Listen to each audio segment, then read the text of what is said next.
नमस्कार दोस्तों, stock market studies में फिर से एक बार आपको बहुत-बहुत स्वागत है। तो आज यहाँ पे मैं डिस्कशन करूँगा, एक नहीं 3-3 कंपनीज़ के बारे में और तीनों ही इम्पोर्टेंट कंपनी है और तीनों कंपनी के ऊपर ही बहुत शानदार और गुड न्यूज़ आया है। तीनों कंपनी अच्छा खासा गुड न्यूज़ यहाँ पे दिया है और तीनों कंपनीज़ के ऊपर ही धमाका होने वाला है। तो चलो, मैं एक-एक करके सारे कंपनीज़ के डिटेल्स आपके साथ डिस्कस करूँगा। तो वीडियो को सबसे पहले चैनल को सब्सक्राइब कर लीजिएगा क्योंकि आपको इस तरीके से इन्फॉर्मेशन कंटिन्यूअसली मिलेगा। और इसीलिए चैनल को सब्सक्राइब और बेल आइकन को हिट भी कर लीजिएगा, नोटिफिकेशन मिस ना हो जाए, तो इसलिए प्लीज़ हिट कर लीजिएगा। और अभी तक आपने टेलीग्राम को ज्वाइन नहीं किया तो ज़रूर जाके ज्वाइन करिए, जहाँ पे आपको बहुत सारे अपडेट्स मिलते रहेंगे। तो चलो देख लेते हैं आज के स्टॉक के डिटेल्स के बारे में। सबसे पहले मैं बात करूँ रियल्टी और कंस्ट्रक्शन इंडस्ट्रीज के ऊपर काम करने वाले कंपनीज के बारे में, जिसका नाम आप देख सकते हैं एनबीसीसी, जो एक छोटा सा कंपनी है, करीबन 6,300 करोड़ के आसपास है। तो इस कंपनी के बारे में आज बात करूंगा कि कंपनी के ऊपर एक पॉजिटिव न्यूज आया है, जिसके चलते कंपनी के ऊपर एक अच्छा खासा ग्रोथ आ सकते हैं। तो कंपनीज की रही बात कंपनीज के पिछले दिन के चार्ट पैटर्न के, अगर मैं चार्ट पैटर्न आपको दिखा दूं, देखिए चार्ट पैटर्न में आपको अच्छा खासा एक ट्रेंडिंग देखने को मिलेगा इस हफ्ते में। तो यहाँ पे देखिए कंटिन्यूअसली एक प्राइस एक्शन काम कर रहा है, इस लेवल को बार बार वो रिटेस्ट कर रहा है, मतलब एक रेजिस्टेंस को बार बार वो रिटेस्ट कर रहा है। तो जब इस रेंज में आया था, तब मैं ऑब्वियसली एक बाइंग ट्रेंड लिया था। आप कहेंगे सर इस रेंज में बाइंग ट्रेंड आपने क्यों लिया? देखिए, मेरे बाइंग ट्रेंड एक्चुअली लेने का जो मेन मकसद था, देखिए यहाँ से मतलब एक बुलिश कैंडल बनाकर, तो एक हैमर जैसे कैंडल बनाकर एक बिग रैली देखने को मिला था। तो मुझे मुझे इस लेवल को एक रेजिस्टेंट के हिसाब से देखना चाहिए था। तो रेजिस्टेंट के हिसाब से मैं देखा, और मैं हमेशा मैं एक चीज आज आज आपको सिखाऊंगा, जो शायद आपने मेरे वीडियो में शायद आपको ना देखने को मिले। तो देखिए, आप मैं ट्रेड किस लेवल से लेता हूँ। देखिए, मुझे आपको जो बुलिश कैंडल के ऊपर लेना है, उसका जो क्लोज मतलब ओपनिंग प्राइस है, उस ओपनिंग प्राइस के ऊपर अगर कोई भी कैंडल दिखे, उसके ऊपर अगर कोई भी कैंडल दिखे, तो उसके ऊपर मैं ऑब्वियसली ट्रेड लूंगा।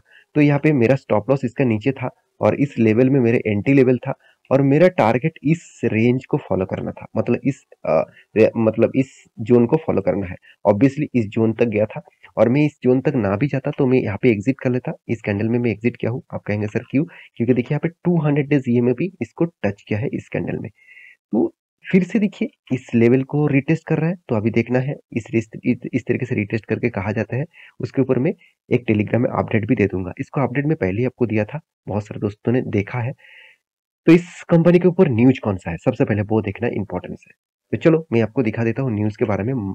मानी वर्क फॉर मी, इस साइट के ऊपर इस न्यूज को पब्लिश किया गया है। एनबीसीसी को एक बड़ा ऑर्डर मिला। कितना ऑर्डर? आप देख सकते हो 146.39 करोड़ का ऑर्डर। आप कहेंगे सर इतना छोटा सा ऑर्डर ऑर्डर और आप बड़ा ऑर्डर बोल रहे हैं, क्योंकि 6,000 करोड़ का कंपनी को अगर 150 करोड़ के आसपास ऑर्डर मिला है, तो एक कोई छोटी बात नहीं है। इसको भी आपको बड़ी बात से देखना चाहिए। तो ऑब्वियसली कंपनी को अच्छा खासा ऑर्डर मिला, जहाँ पे आप देख सकते हैं NBCC has bagged 2 work order, सिर्फ एक नहीं 2 वर्क ऑर्डर मिला। एक 146 करोड़ का और दूसरा ऑर्डर 100 करोड़ का। तो ऑब्वियसली टोटल वर्क ऑर्डर 2 है, और कंपनी ने रिसीव किया और एक वर्क ऑर्डर जो 100 करोड़ के आसपास है। तो ऑब्वियसली एक बहुत बड़ा अपडेट है। इस अपडेट के चलते कंपनी में फ्यूचर में एक अच्छा खासा ट्रेंड आपको देखने को मिलेगा। देखिए, जब कोई ऑर्डर मिलता है ना, दो तरीके से चीज होते हैं। बहुत सारे लोग कहते हैं कि सर ऑर्डर मिला तो कंपनी रॉकेट बनेगा, ऐसे बिल्कुल भी नहीं। हाँ, चाहे वो 2 3 4 5% का तेजी आपको देखने को मिले, अगर वो mid cap small cap type company है, तो आपको अपर सर्किट देखने को मिल जाएगा। मगर कोई बड़ा कंपनी है, तो उसके धीरे धीरे करके ग्रोथ होता है। तो मैं जरूर कहूंगा, इस तरीके से न्यूज देखकर आप किसी भी कंपनी के ऊपर लॉन्ग टर्म के लिए निवेश करेंगे, तो आपको बहुत बड़ा दिक्कत आ सकते हैं। तो फिर भी इस कंपनी के ऊपर पैरामीटर्स क्या बता रहा है, वो चलो वो भी आपको मैं दिखा देता हूँ। देखिए, एनबीसीसी के बारे में बात करें तो कंपनी का वैल्यूएशन आपको ठीक ठाक दिखेगा।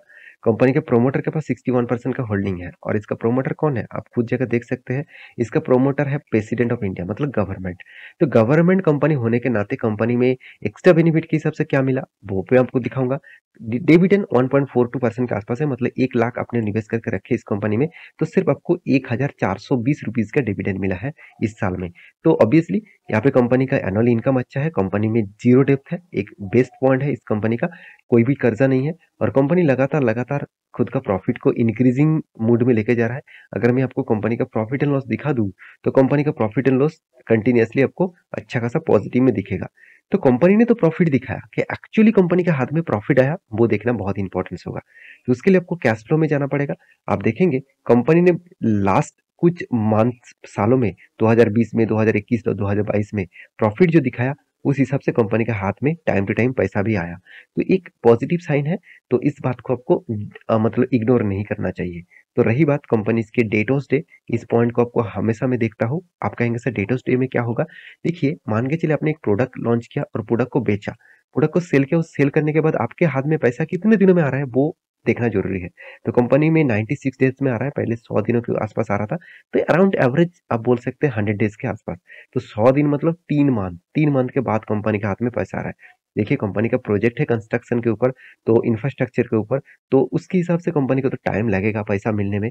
तो क्योंकि कंप्लीट जब तक नहीं होगा तब तक उसको पूरा पैसा नहीं मिलेगा। तो इस हिसाब से आपको देखना चाहिए। रही बात इन्वेस्टर का, देखिए प्रोमोटर के बाद एफआईएस और डीएस के पास होल्डिंग तो है, मगर उतना ज्यादा नहीं है। पब्लिक के पास भर भर के होल्डिंग है, क्योंकि पब्लिक इस तरीके से कंपनी को भरोसा करते हैं, क्योंकि इसका जो मार्केट प्राइस है वो 30 मतलब सॉरी करंट प्राइस है वो 35 रुपीज के आसपास है। तो इस कंपनी के ऊपर स्टडी करना, उसके बाद कुछ डिसीजन लेना। सेकेंड जो कंपनी है जिसके बारे में बात करूंगा, जिसका नाम है जिंदल स्टील एंड पावर। इस कंपनी के ऊपर पिछले दिनों में एक पॉजिटिव साइन आपको देखने को मिला था। कंपनी के 5 दिन का चार्ट पैटर्न को ओपन कर दूं तो एक नेगेटिविटी था, और 6 मंथ में कंपनी में 27% का आपको रिटर्न दिया। तो 27% कोई छोटा मोटा रिटर्न नहीं होता। और एक साल में तो कंपनी कुछ खास परफॉर्मेंस नहीं किया, 5 साल में कंपनी 123% के 127% का रिटर्न दिया, और मैक्सिमम चार्ट पर ओपन कर दो तो 19,900% का रिटर्न दिया। तो धमाका कर दिया। कंपनी का रिटर्न एक्चुअली मिला, मतलब देखा जाए तो कंपनी 2007 2010 के अंदर अंदर, उसके बाद देखिए बिग क्रैश। तो देखिए आप कहेंगे सर कि इस तरीके से कंपनी को निवेश करना चाहिए। देखिए आपको मैं जरूर बता दूं, मेरे पास इस कंपनी का कोई भी हिस्सेदारी नहीं है, कोई भी हिस्सेदारी नहीं है। मैं जरूर इस बात को पहले से आपको डिस्क्लेमर देना चाहूंगा, क्योंकि मेरे पास इस कंपनी का हिस्सेदारी इसीलिए नहीं है क्योंकि जो कंपनी में इतना ज्यादा वोलेटिलिटी है, मैं उसके ऊपर भरोसा नहीं करता हूँ। क्योंकि आज शायद बहुत तेजी में ऊपर जाए तो फिर से इस तरीके से गिरावट आपको देखने को मिल जाएगा। तो रही बात इस कंपनी के न्यूज के बारे में, तो इसका न्यूज आपको दिखाऊंगा बिजनेस टुडे के ऊपर। तो कंपनी ने क्या किया, एक बहुत बड़ा अपडेट दिया। क्या किया, जिंदल स्टेनलेस स्टील जो कंपनी है, जिंदल स्टेनलेस, और देखा जाए तो मतलब Jindal steel and power company 49% stake क्या किया यहाँ पे, कंपनी ने एक्वायर किया, और वो भी कौन सा कंट्रीज का, इंडोनेशिया का एक कंपनी। तो इंडोनेशिया का कंपनी से, जिसका नाम मैं आपको दिखाऊंगा, जो एक सोर्सेस के माध्यम से बताया जा रहा है। कंपनी निकल सप्लाई कंपनी है। तो कंपनी मेटल सेक्टर से बिलोंग करते हैं, तो निकल सप्लाई के कंपनीज के ऊपर 49% का स्टेक खरीदारी की है। तो ऑब्वियसली एक बहुत अच्छा खासा गुड न्यूज है, क्योंकि जब बाहर की कंट्रीज के कोई कंपनी को खरीदारी किया जाता है इंडिया के माध्यम से, तो वो एक पॉजिटिव साइन होते हैं। तो कंपनी का टोटल जो इस प्रोजेक्ट को खरीदने के लिए 1.57 मिलियन का टोटल यहाँ पे डील हुआ है। तो 157 करोड़ का टोटल, सॉरी करोड़ नहीं, मिलियन का, और भी डॉलर में यहाँ पे डील हुआ है। तो एक अच्छी बात है, कंपनी ने एक अच्छा खासा एक न्यूज अपडेट दिया, जिसके चलते कंपनी का फ्यूचर में ग्रोथ आ सकते हैं। तो फिर भी मैं कहूंगा आप जल्दबाजी मत कर, क्योंकि इस कंपनी के ऊपर मैं बार बार बोलता हूँ, बहुत ज्यादा मुझे वोलेटिलिटी देखने को मिलता है। कोविड के टाइम में भी अच्छा खासा गिरावट देखने को मिला था, उसके बाद रिकवरी शानदार किए थे, और उसके बाद देखिए बिग क्रैश। मैं आपको बार बार बोलता हूँ, यहाँ पे देखिए एक ट्रेंड बन रहा है। एक ट्रेंड जो है वो एक अपर साइड के ऊपर जा रहा है। इसका मतलब यहाँ से क्रैश हो चुके हैं, यहाँ से भी फिर से एक बार क्रैश होने का संभावना है। तो अगर इसको रिटेस्ट करे और इस लेवल को फिर से तोड़े, तो फिर से एक अपर साइड मूवमेंट आपको दिखेगा।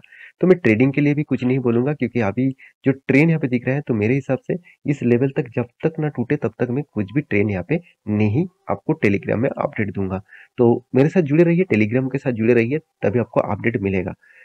तो लास्ट जो कंपनी है जिसके ऊपर एक गुड न्यूज आया है, जिसका नाम है वेदांता। आप सभी जानते हैं विडल के बारे में, तो विडल ने एक गुड न्यूज भी दिया। तो वेदांता लिमिटेड जो है वो एक बड़ा कंपनी है, और माइनिंग इंडस्ट्रीज में देखा जाए तो कंपनी एक लीडिंग परफॉर्मेंस में है। कोल इंडिया के बाद इंडिया का सेकेंड लार्जेस्ट कंपनी है वेदांता। तो वेदांता के ऊपर मैं बहुत सारे वीडियोस आपके सामने अपलोड किया हूँ, तो जाकर आप चेकआउट कर सकते हैं। रही बात इस कंपनी के गुड न्यूज के बारे में, तो कंपनी क्या करने वाला है, कंपनी फिर से एक बार डिविडेंड अनाउंसमेंट कर चुके हैं, और आपको 6 अप्रैल में 20 रुपया करके डिविडेंड मिलेगा।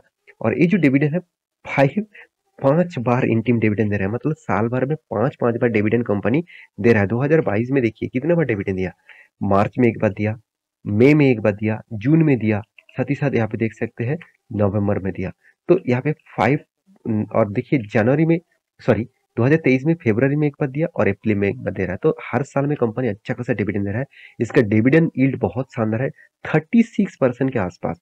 तो डिविडेंड यील्ड देखकर आपको मतलब दिल तो खुश हो जाएगा, क्योंकि 1 लाख रुपया में आपको हर साल में 36,000 का डिविडेंड के हिसाब से मिल रहा है। तो डिविडेंड मिल रहा है, खुश मत हो जाना, क्योंकि जितना डिविडेंड मिला है उसके हिसाब से प्राइस भी एडजस्टमेंट हो रहा है। इसीलिए इस कंपनी के ऊपर एफआईएस के बाद डीएस, पब्लिक, गवर्नमेंट हर कोई इन्वेस्टमेंट करना चाहता है, क्योंकि डिविडेंड जो अच्छा खासा मिलता है। रिटर्न कुछ खास नहीं मिला। अगर आप रिटर्न के चक्कर में जाएंगे, रिटर्न के डिटेल्स देखेंगे तो आपको क्या मिला, कुछ रिटर्न नहीं मिला लॉन्ग टर्म के लिए। शॉर्ट टर्म में कुछ मिल सकता है, लॉन्ग टर्म में कुछ रिटर्न नहीं मिला। तो मैं बार बार बोलता हूँ, डिविडेंड के चक्कर में किसी भी कंपनी के ऊपर निवेश मत करना। हाँ, आप सिर्फ डिविडेंड पाने के लिए निवेश करना चाहते हैं तो ठीक है, इस कंपनी अच्छा खासा नहीं, बेस्ट लेवल का डिविडेंड देते हैं। इंडिया के सबसे ज्यादा डिविडेंड पे आउट कंपनी है। तो इस कंपनी के ऊपर फोकस रखना। अगर आपको लॉन्ग टर्म के लिए कोई पोर्टफोलियो अच्छा खासा बनाना है, अच्छा खासा रिटर्न जनरेट करना है, तो इस तरीके से कंपनी से दूरी रहिए। तो ये था कुछ कंपनीज जिसके बारे में मैं यहाँ पे आपके सामने डिस्कस कर चुका हूँ।